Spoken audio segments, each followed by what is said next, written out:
నమస్తే. ఇన్నాళ్ళు నన్ను సపోర్ట్ చేస్తూ, ఎంకరేజ్ చేస్తూ మీ ప్రేమని నాకు అందిస్తున్న ప్రతి ఒక్కరికి కృతజ్ఞతలు.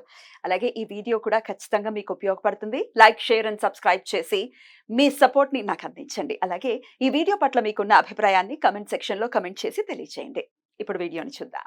జ్యోతిష్య శాస్త్రం ఒక అద్భుతం. వేదాంగమైన జ్యోతిష్య శాస్త్రం అనేటువంటిది మానవ జీవన గమనానికి ఒక వరం. జ్యోతిష్య శాస్త్రం నీ జీవితంలో వెలుగునింపే ఒక భాష. ఆ భాష నీకు అర్థమైతే ప్రకృతి నీతో మాట్లాడుతుంది. అస్ట్రాలజీ నేర్చుకోవాలి అనుకునే వారికి అద్భుత అవకాశం. మురళీధర శర్మ గారి అస్ట్రాలజీ క్లాసెస్ అతి త్వరలో మొదలు కాబోతున్నాయి. 100% జాబ్ గ్యారంటీ. వివరాల కొరకు సంప్రదించండి. నమస్తే, వెల్కమ్ టు అవర్ ఛానల్. నేను పద్మిని. ప్రస్తుతంతో పాటు ప్రముఖ ఆధ్యాత్మికవేత్త, ఆస్ట్రోన్యూమరాలజిస్ట్, వేదిక్ వాస్తు స్పెషలిస్ట్, శ్రీ విద్య మరియు హనుమత్ ఉపాసకులు బ్రహ్మశ్రీ డాక్టర్ సిస్లా జయశంకర్ గారు మనతో పాటు ఉన్నారు. మాట్లాడదాం. సార్ నమస్తే. సార్ ఆయుష్మతి భవ. ఎలా ఉన్నారు సార్? బాగున్నానమ్మా. ఇంత సీతకన్నేసారేంటి మా మీద? What is the reason? మిమ్మల్ని ఆయన రావట్లేదు. It's been more than 20 days కదా? పెళ్లిళ్ళ సీజన్ల వల్ల బిజీగా ఉన్నారా? నేను పెళ్లి చేయించే పురోహితుడిని కాదు. వెళ్ళడానికండి, ఫ్యామిలీ ఫంక్షన్స్ అని అవి ఇవి అని అనేక కారణాలు. ఓకే, బాగున్నారు కదా? సంతోషంగా, ఆనందంగా, పరమేశ్వర అనుగ్రహం, పెద్దల ఆశీర్వాదంతో బాగున్నాం. పరిపూర్ణంగా ఎప్పుడూ అలాగే ఉండాలని మనసారా కోరుకుంటూ, రేపే అత్యంత వైభవంగా మనం జరుపుకునేటటువంటి సంకష్టహర చతుర్థి, హేరంబ సంకష్టహర చతుర్థిగా జరుపుకునేటటువంటి రోజు. అలాగే రేపటి రోజుకున్నటువంటి వైశిష్ట్యాన్ని ఒక్కసారి మీ ద్వారా తెలుసుకోవాలనుకుంటున్నాను. మీరు హనుమత్ ఉపాసనే కాదు, వినాయకుడి ఉపాసనలో కూడా ఉన్నారు కాబట్టి వినాయక అనుగ్రహం ఈ కలియుగంలో పరిపూర్ణంగా ప్రతి ఒక్కరికి కావాలి. అలాగే క్షిప్ర గణపతి క్షిప్రంగా కూడా మన కోరికల్ని తీర్చేటటువంటి స్వామి కాబట్టి ఎలా చిటికలో వచ్చేస్తా అలాగా. మరి ఎలా సార్ ఆయన కరుణకి ఎలా పాత్రలు అవ్వాలి? ఎలా రేపటి రోజున ఆయనని పూజించుకోవచ్చు? తప్పకుండా అండి. రేపు శ్రావణ మాసంలో వచ్చే కృష్ణ చతుర్థి గురువారంతో కూడుకుని వచ్చింది. ఉత్తరాభాద్ర నక్షత్రంతో కూడుకుని వచ్చింది. సో ఈ నక్షత్రంలో వచ్చిన ఈ సంకటహర చతుర్థి చాలా విశేషతను సంతరించుకుంది. ముఖ్యంగా చెప్పాలంటే రుణ బాధలు ఉన్నవాళ్ళు, ఆర్థికాభివృద్ధిని, వ్యాపారాభివృద్ధిని కాంక్షించేవాళ్ళు, వివాహంలో కానీ ఉద్యోగంలో కానీ ఆటంకాలు ఉన్నవాళ్ళు, వివాహ ప్రయత్నాల్లో ఉన్నవారు ఈ సంకటహర చతుర్థిని వినియోగించుకొని స్వామి పాదాలను ఆశ్రయించి ఆయనకి తగు రీతిలో మనం గనక పూజ చేసుకుంటే చక్కటి అనుకూలమైన ఫలితాలు ఉంటాయి. ఎలా పూజ చేసుకోవాలి ఆయనకి? ఇప్పుడు కష్టాలు, విఘ్నాలు, ఆటంకాలు తొలగడానికి జనరల్గా గణపతిని కొలవడం మన ఆనవాయితీ. ఇప్పుడు మీరు అన్నారు నేను గణపతి ఉపాసనలో కూడా ఉన్నాను అని. ఏ విద్య అయినా, ఏ ఉపాసన అయినా గణపతితోనే ప్రారంభం అవుతుంది. ఆది పూజ్యుడు కాబట్టి ఆయన. సో వ్యాపారంలో, శుభకార్యాల్లో ఒకటేంటి తలపెట్టిన అన్ని కార్యాల్లో విఘ్నాలు తొలగడానికి ఈ సంకష్టాల చతుర్థిని ఆచరించడం మన సనాతన ధర్మంలో ఉన్న ఒక సత్సాంప్రదాయం, ఆనవాయితీ. ఎవరికి తోచిన విధంగా వారి శక్త్యానుసారంగా ఈ సంకష్టాల చతుర్థిని ఆచరించాలి. ఆచరిస్తూ ఉంటారు, ఆచరిస్తున్నారు, ఆచరించి అమోఘమైన అద్భుతమైన ఫలితాలను పొందుతున్నారు. ఖచ్చితంగా. అయితే శ్రావణ మాసంతోనే మొదలవుతుంది. ఇప్పుడు ఇన్ని నెలలు చేస్తామని మొక్కుకునేది శ్రావణ మాసమే వచ్చింది కరెక్ట్ గా. సో చక్కగా వినియోగించుకోవటమే. తప్పకుండా వినియోగించుకోవాలి. Right sir. ముఖ్యంగా మనం మొదటగా చూసుకుంటే ఈ రోజులు అందరూ రుణ బాధలతో ఎక్కువగా బాధపడుతున్నారు కాబట్టి రుణాలు తెలిసి తెలియక చేసేయడము, లోన్స్, క్రెడిట్ కార్డ్స్, లేకపోతే ప్రైవేట్ లోన్స్, ఇలాంటి రుణ బాధలు ఎక్కువగా, అంటే మన తాతకు మించనో మన బడ్జెట్కు మించనో అవసరమయ్యో అవసరం లేకో ప్లానింగ్ లేకో ఏదో రకంగా రుణాల బారిన పడి మనం ఇబ్బందులు పడుతున్నాం. సో ఇలా రుణ బాధలు ఉన్నవారు తెల్ల జిల్లేడు పూలతో రేపు స్వామిని అర్చించినట్టయితే చాలా విశేషమైన ఫలితం ఉంటుంది.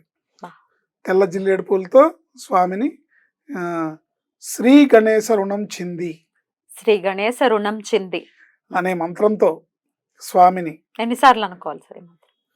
ఎంత అనుకుంటే అంత మంచిది. అంటే శ్రీ గణేశ రుణం చింది అనేది నిమిషానికే 100 పైగా అవుతుంది. ఒక నిమిషం చేస్తేనే 100 సార్లకు పైగా అవుతుంది. చక్కగా చేసుకో. శ్రీ గణేశ రుణం చింది, శ్రీ గణేశ రుణం చింది, శ్రీ గణేశ రుణం చింది.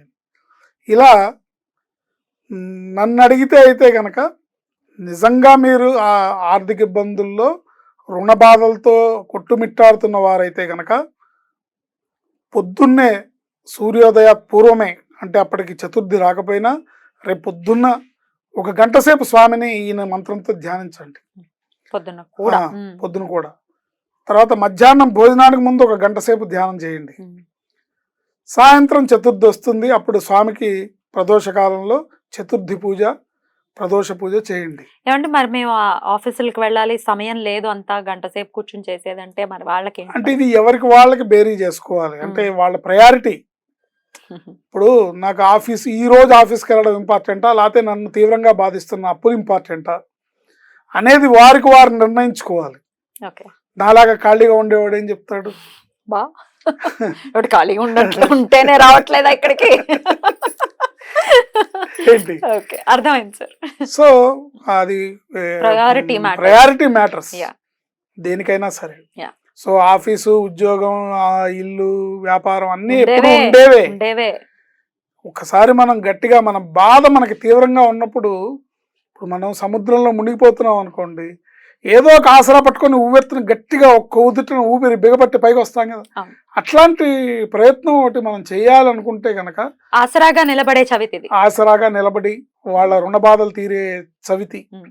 ఖచ్చితంగా ఈ చవితి రోజు స్వామివారికి తెల్ల జిల్లేడు పూలు, ఒకవేళ మీకు అవి సాధ్యపడకపోతే నెక్స్ట్ ఆప్షన్ చామంతి పూలు, పసుపు రంగు చామంతి పూలు. మళ్ళీ చామంతి పూలు అంటే మళ్ళీ మీరు అందులో వైలెట్ రంగు, వేరే రంగు, వైట్ రంగు కాదు, పసుపు రంగు చామంతి పూలతో స్వామివారిని అర్చించి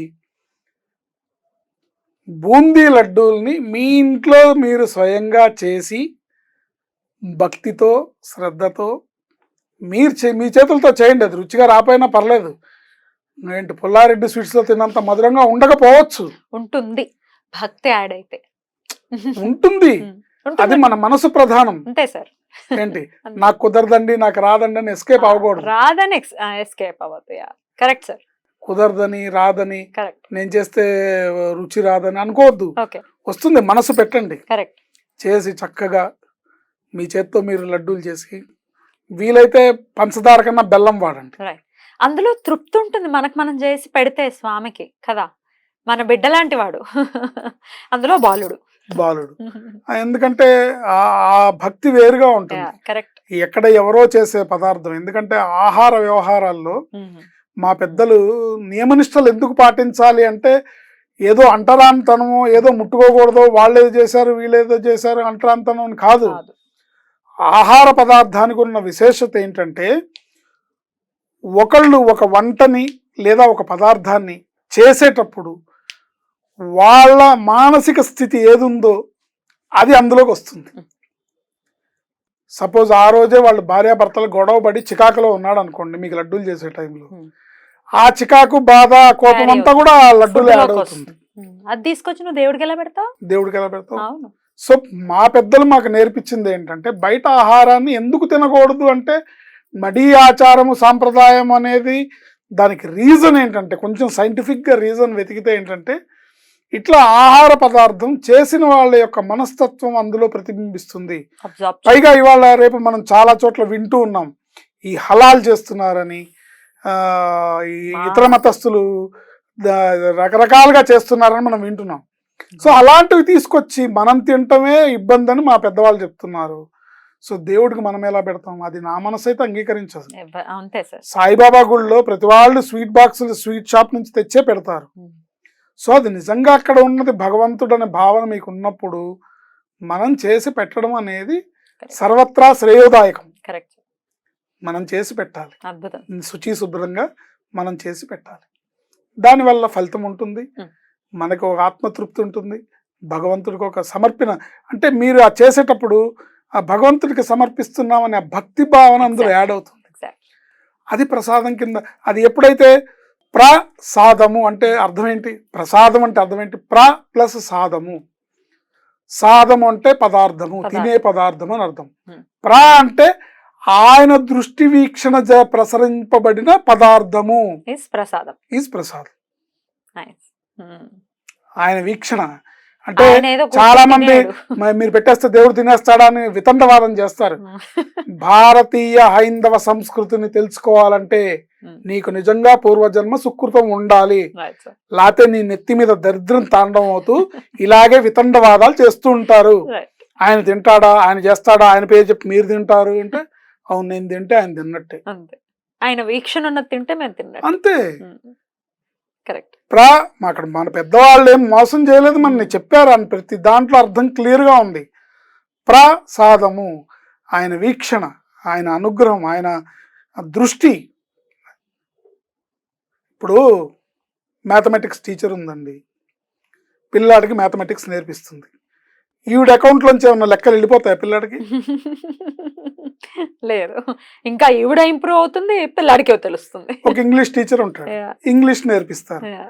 పిల్లాడికి ఇంగ్లీష్ నేర్పిస్తే ఈవిడ అకౌంట్ లోంచి ఇంగ్లీష్ వెళ్ళిపోతుందా? ఏమీ వెళ్ళదు. మరి ఈ ఇంగ్లీష్ ఇక్కడే ఉంది, అక్కడ ఆ ఇంగ్లీష్ కూడా వచ్చింది. అవును.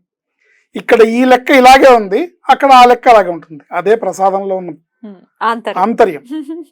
స్వామి వీక్షణ. ఆయన తినక్కర్లేదు, ఆయనకి మీరు పెట్టాలా?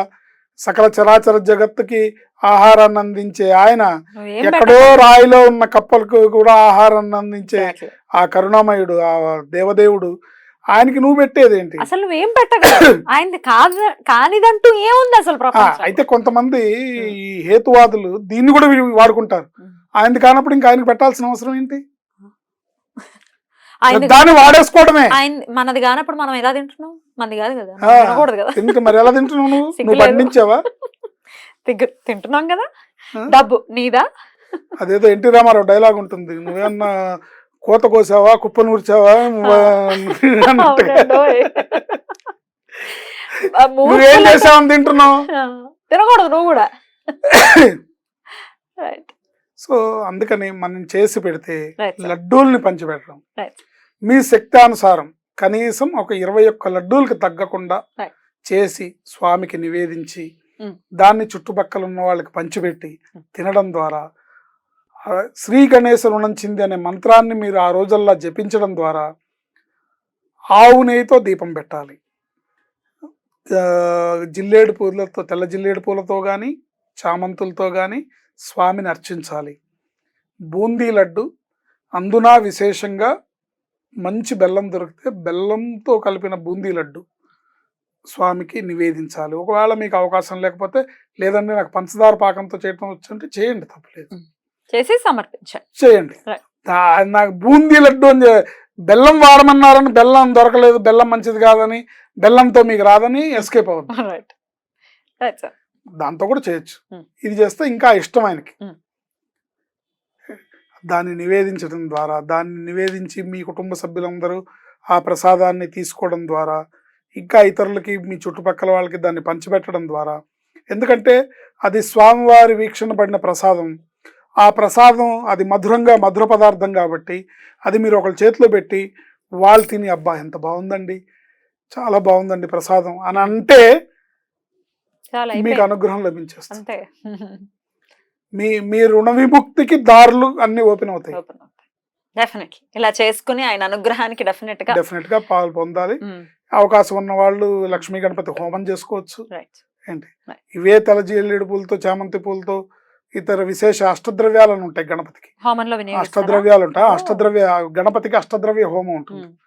ఈ అష్టద్రవ్యాల హోమం ఎవరిని అడిగినా చెప్తారు. ఇవాళ రేపు ప్రతి పూజా షాప్ వాళ్ళకి అష్టద్రవ్యాలు అంటే ఏంటో తెలుసు. ఇందులో ఏమిటండి అని తెలియదు, మళ్ళీ మీరు ఫోన్ చేయక్కర్లేదు, మాకు పూజార్ల కంటే ఎక్కువ తెలుసు. సో ఇస్తారు. అష్టద్రవ్యాలతో హోమం చేయొచ్చు, చెరుకు ముక్కలతో హోమం చేయొచ్చు. సో మనసు ప్రధానం. మన ఈ ఇబ్బంది నుంచి బయటపడాలి అనే ఒక తాపత్రయం, ఒక పోరాట పటిమ అనేది ఎక్కడో చూపించడం కాదు, భగవంతుడి దగ్గర ఆయన శరణాగతిని పొంది ఇది నేను చెయ్యాలి అనే ఒక ఇంట్రెస్ట్తోని కనుక, భక్తితోని కనుక మీరు చేస్తే తప్పకుండా రుణవిముక్తిని పొందుతారు. ఇదే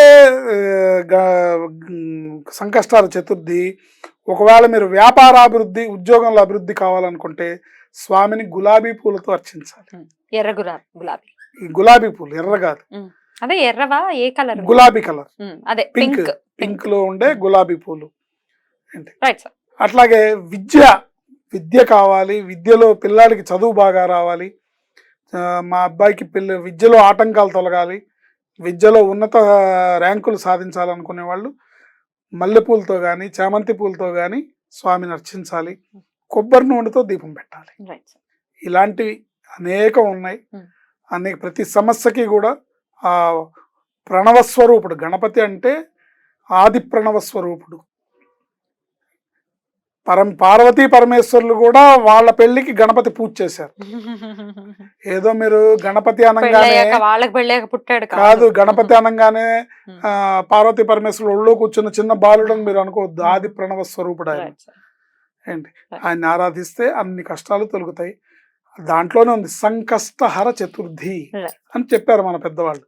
దీన్ని ఆచరించి మీ కష్టాలన్నీ పోగొట్టుకోండి, ఆనందంగా సుఖ సంతోషాలతో వర్ధిల్లండి. అద్భుతంగా వివరించారు సార్. చాలా అంటే అర్థమయ్యే విధంగా మాకు వివరించారు సార్. కృతజ్ఞతలు. నమస్కారం సార్. ఆయుష్మతి భవ.